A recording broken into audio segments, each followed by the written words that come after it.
Hello, I'm Sande Wascher-James, an artist living on Whidbey Island in Washington State. And I'd like to talk to you about my book, Use It or Lose It, that is in the show The Book is Art 8. The book deals with the struggle to get the right to vote for women and a warning for the future. I started making books in the early 90s, and this piece relates to one of my first books, both physically and conceptually.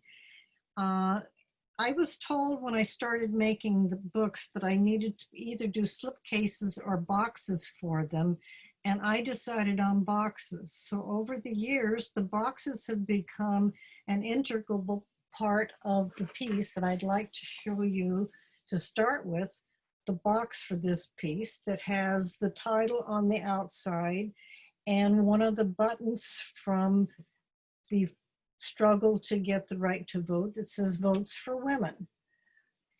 So that's the cover. And the boxes both protect the piece when they're in storage, but also it gives them a place to live when they're in storage, but also protects them when they're traveling.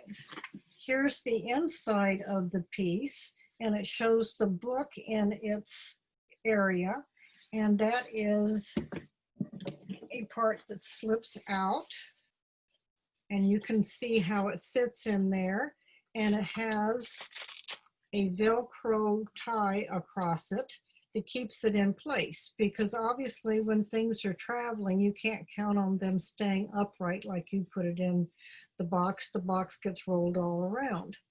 So that is the part there. Then the next part further down is where the stand is housed. Now I started making stands for my more abstract pieces, and by that I mean pieces that don't have a normal front cover, a back cover, and pages in between a couple years ago, because the stand gives the piece an elevation so it shows better, but it also helps protect it so the book is not in a strain. So that's the stand for this piece. So now I'll take the book out and show you how it works. The lower half of this is what I call a double flag structure. So it's off of a center spine that's folded, and the lower half of the book is the part that relates, as I said, to getting the right to vote. And I made these cards for that particular piece many years ago, and this is one of the cards that I made. So I had a set of these still left, and I decided since they would work in what I wanted to do, I would use them rather than make a new one, but I had to change part of how I did it, because you'll notice in this particular book that the cards are smaller.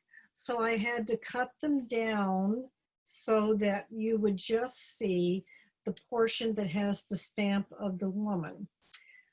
I used the stamps of women, American women, over the years because it tells part of our history, and it's something that people can relate to. And I used the quilt structure because I like the looks of the quilts, and Liberty Lawn fabrics.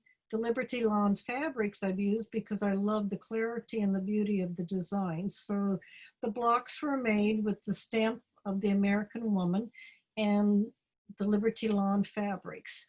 In the original piece, you could actually turn the pages and read part of the story. In this particular book, the story is partially hidden because it's cut down, and because there is a flag structure on top, you can no longer open up the book and read it like you could before.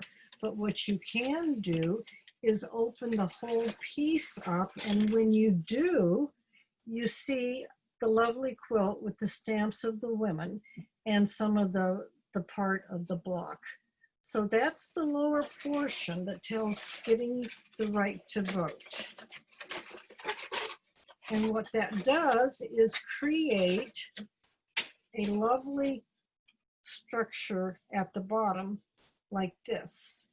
And that goes into the stand.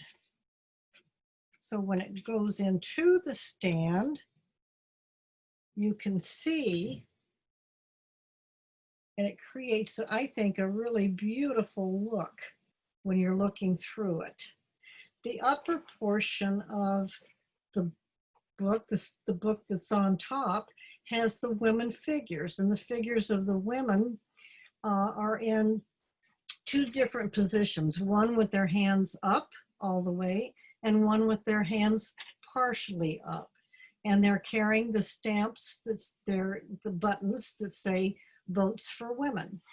And it looks as if they're marching in two different directions. As you can see, depending upon how you're looking at it as they move around. So that's my piece for the show. And this is the 2020 is the 100th anniversary of our getting the right to vote. And it was obtaining the right to vote. We weren't given it. It was quite a struggle. And it's a precious right. So I do hope that you will use that right. So go out and vote, because you need to use it, or we could lose it.